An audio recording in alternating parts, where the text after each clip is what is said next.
culte. Donc Jésus, une fois de plus, a dénoncé le mensonge de l'adversaire par la vérité de la parole de Dieu. Et le diable est revenu à la charge. Dans les versets 9 à 11. Il a emmené Jésus en vision à Jérusalem, au sommet du temple. Et le diable, il a dit ceci à Jésus. Ah, mais je vois que tu cites la Bible. Mais moi aussi, je connais la Bible. Et il est écrit au psaume 91, versets 11 et 12, que puisque tu es le Fils de Dieu, eh bien tu peux te jeter du sommet du temple par terre, et Dieu va envoyer ses anges pour te protéger, et ça va faire comme un parachute, tu vas tomber par terre mais tu vas atterrir en douceur.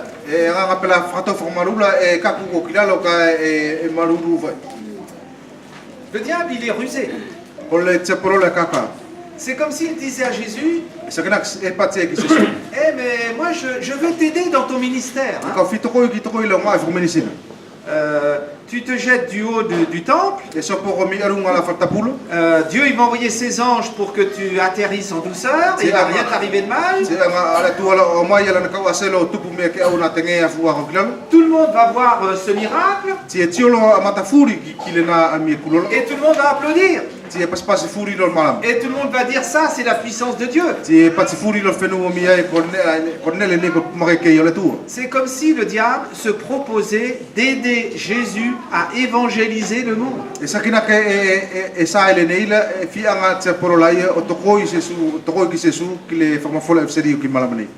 Et malheureusement, les gens aiment beaucoup le sensationnel aujourd'hui.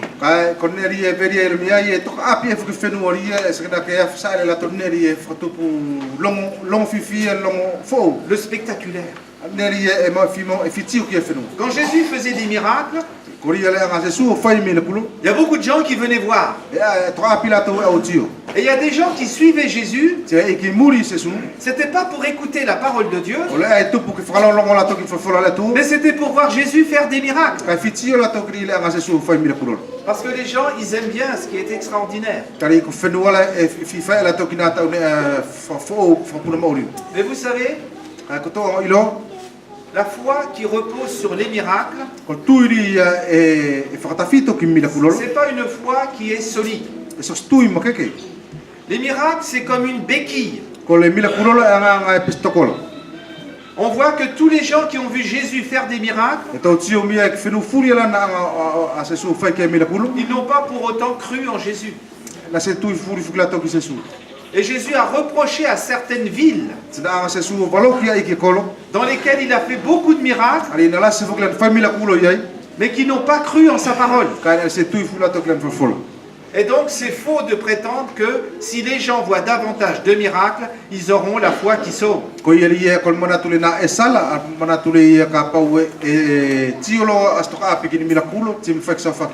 Tout ce qu'on a besoin de savoir, c'est que la parole de Dieu, elle est vraie. Et quand Jésus parle, c'est la vérité. Et il faut lui faire confiance.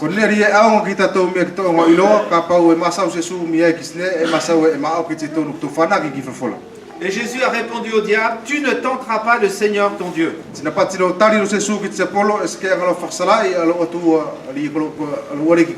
Donc on voit que Jésus, il a répondu au diable en utilisant la vérité de la parole de Dieu.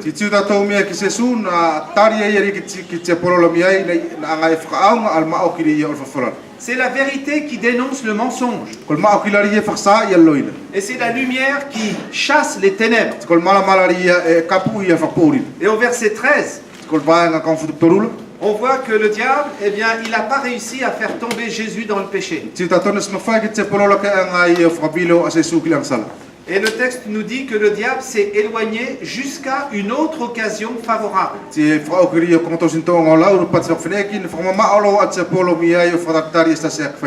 Parce que le diable ne se repose jamais et il ne prend jamais de vacances.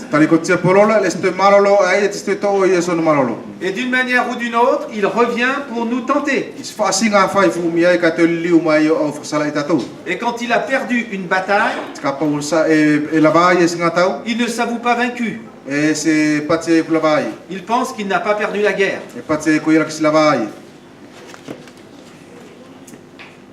Alors je vous ai posé 4 questions tout à l'heure. La première question c'est: est-ce que tu crois que la volonté de Dieu elle est bonne, agréable et parfaite?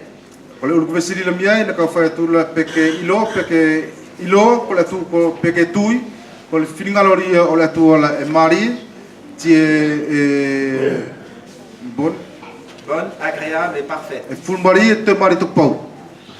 Est-ce que tu crois que la vie la meilleure que tu puisses vivre, c'est celle que Jésus te propose? Est-ce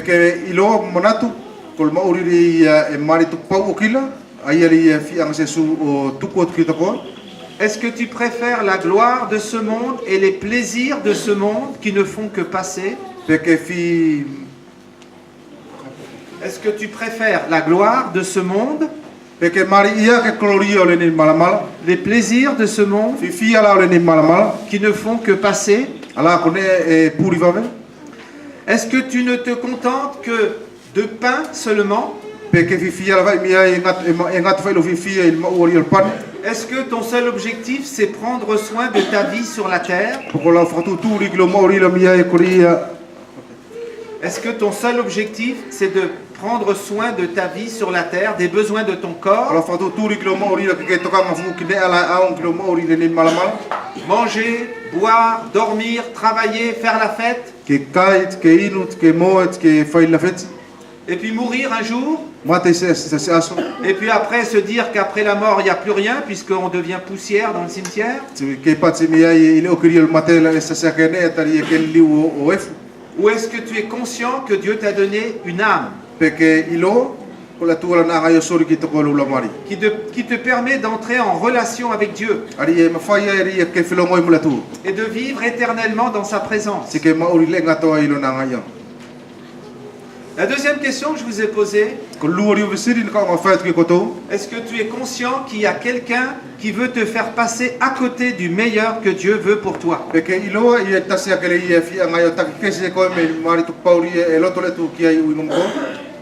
Jésus a dit dans la vie il y a 2 portes. Il y a une porte qui est très large. C'est très facile d'y entrer. Cette porte large, elle débouche sur un chemin qui est très large. Et il y a beaucoup de monde sur ce chemin. Plus on est de fous, plus on rit.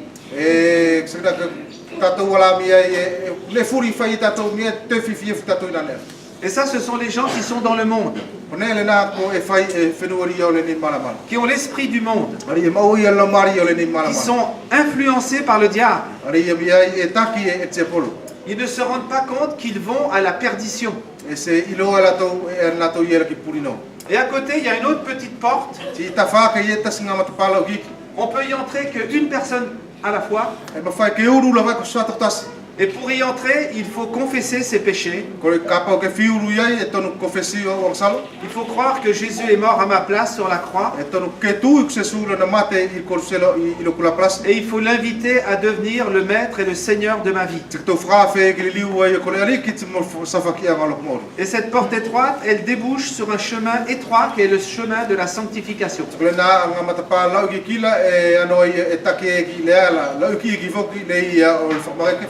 C'est là où on apprend à aimer Dieu et à aimer son prochain.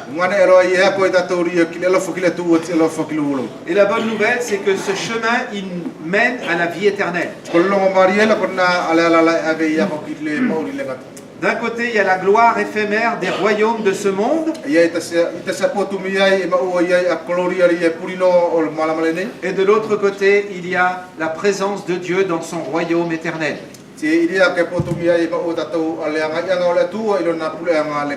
Et le diable veut te faire croire que le plus important c'est la gloire éphémère de ce monde.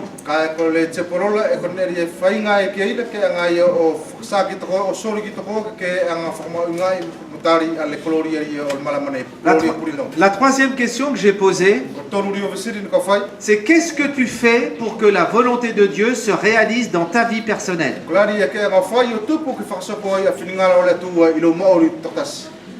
La Bible dit que c'est aujourd'hui le jour du salut. Il ne faut pas remettre à demain ce que je dois faire aujourd'hui. Et aujourd'hui, ça peut être la journée la plus importante dans votre vie personnelle. Ça peut être le jour où vous allez inviter Jésus à devenir votre sauveur et le maître de votre vie.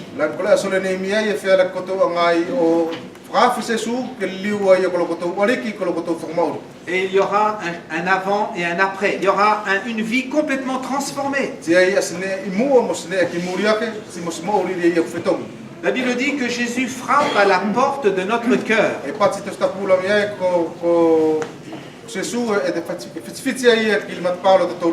Et si nous entendons sa voix, nous devons ouvrir la porte. Et Jésus va rentrer. Mais Jésus est poli. Et il respecte notre liberté. Il ne va pas entrer chez nous si on ne l'y invite pas. Il ne va pas défoncer la porte. Il frappe. Et le Saint-Esprit nous montre que nous sommes pécheurs. Qu'on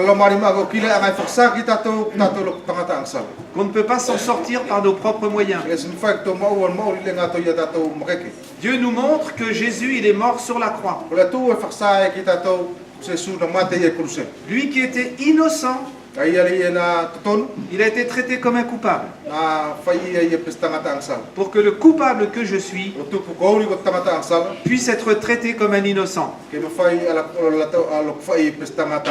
Et Dieu ouvre la porte de son royaume.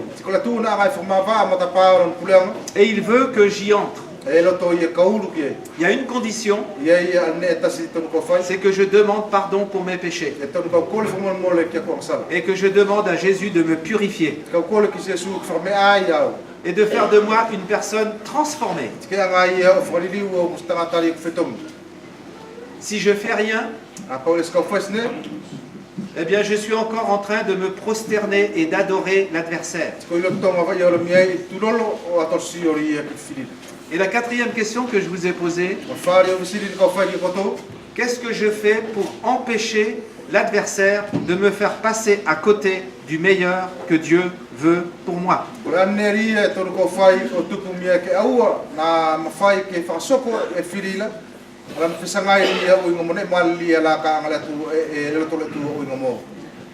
Peut-être que vous n'avez pas tout compris. Peut-être que vous avez encore des questions.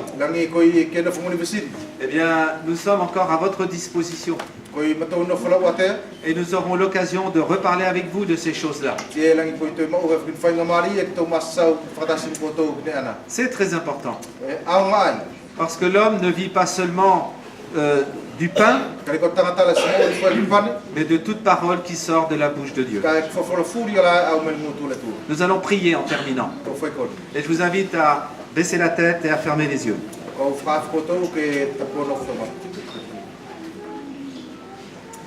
Seigneur, nous te remercions parce que tu es un Dieu d'amour. C'est toi qui nous as créés. Tu sais de quoi nous avons besoin. Merci parce que tu veux le meilleur pour chacun d'entre nous. Seigneur, nous prions que tu nous ouvres les yeux et que tu nous aides à voir quel Dieu d'amour tu es. Toi qui as envoyé Jésus sur la terre pour détruire les œuvres du diable et pour nous ouvrir la porte du ciel. Aide-nous, Seigneur, à comprendre le mal que l'adversaire cherche à nous faire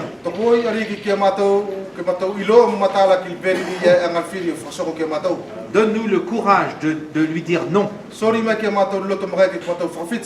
et de dire oui à Jésus. Merci parce que tu as tant aimé le monde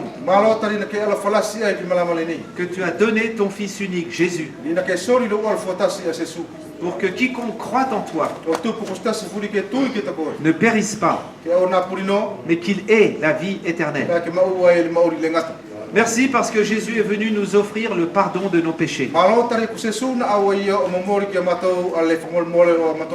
Merci parce qu'il veut nous libérer de l'esclavage de nos péchés.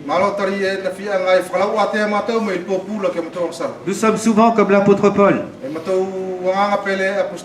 Nous faisons le mal que nous ne voulons pas. Et nous n'arrivons pas à faire le bien que nous voulons. Merci parce qu'en Jésus, nous avons la solution. Aide-nous à repasser et à penser à toutes ces choses dans notre cœur aujourd'hui. Et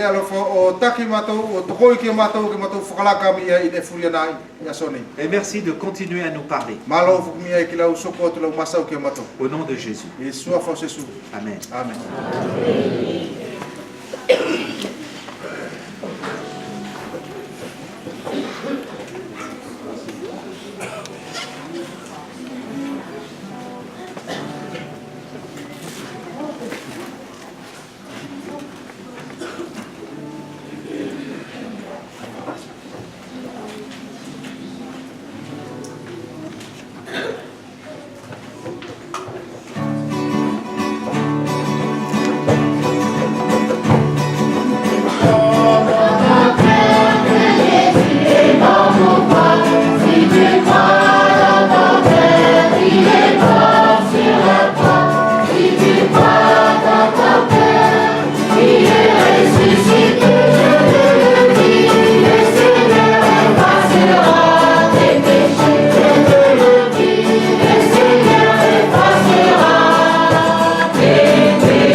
Pari ftai na mtungane ke au ke lo kato ila kanga leni. Timu fa ke tu ko fai ya long long. O winga mo posoko tu to as. Nous avons fini pour ce matin, pour la partie de la parole de notre Seigneur. Et juste pour la suite, on va donner à peu près le programme. E o ki miai ti ko tona tu fafo o mana vai ai ka te u ia ne kai ke to kai fatasi ni. Après les frères et sœurs vont préparer le repas, la table. O ki kai fai to nga mana pa ti to kamata ile nei no luvelu. Et nous reprendrons l'après-midi à partir de 2h, de 2h30. To fo la ila late. Nous avons encore le message cet après-midi. Ti te fra fait tu ko to furi winga mlaso popongi. Et vous êtes tous aussi invités pour cet après-midi et pour demain. Toka matale ni do live ila so popo. Nous reprendrons à partir de 9h. Ai mari ko ko le to tai na lupeni ke fai ko la ke farao ki tito lo te to ne kai. Mana mapa to famalo ko fetai riki ile fai ngamari le ne to te mo le ne au lam to te fatasi o mo ono foi o vai o longo la fo. Amen. Malo tamana kali lo pasi ke mato ke masawai ke ang fasalo pasi ka kumai la soleni la to yang la uanga fakafe la to furi ali ki to fakafe ki lo pula. Amen. Ile soleni mo to fa fetai ai la soli malama ki mo to taina la vi la fusia ki mo to masau mo fai tamana la langa vai mai o polo ta fito fa mageke mo to luto mo to ave lo mana balofa ila to furi se to felave mo ko Amen. mo to foneta si ma mo to loto mo to fa fetai mo to fa malo ki to ko tu wa tu lo ali ki mo to aso le nei ne furi ka fa so ko fa nau ke ala fa tau pa pu ma to maru lo ri ta fito pu ma to me fa sina fa tu furi al fi Amen. mo to tu wa tu fa ko le le ngo ma ngo se su o ma to fa mau amen amen.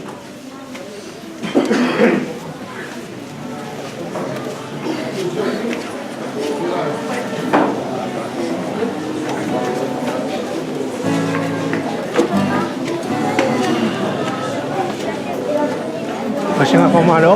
Ha? Kasi nga pamalo? Oh, ini ya, baik. Oh, baik. Oh, sih.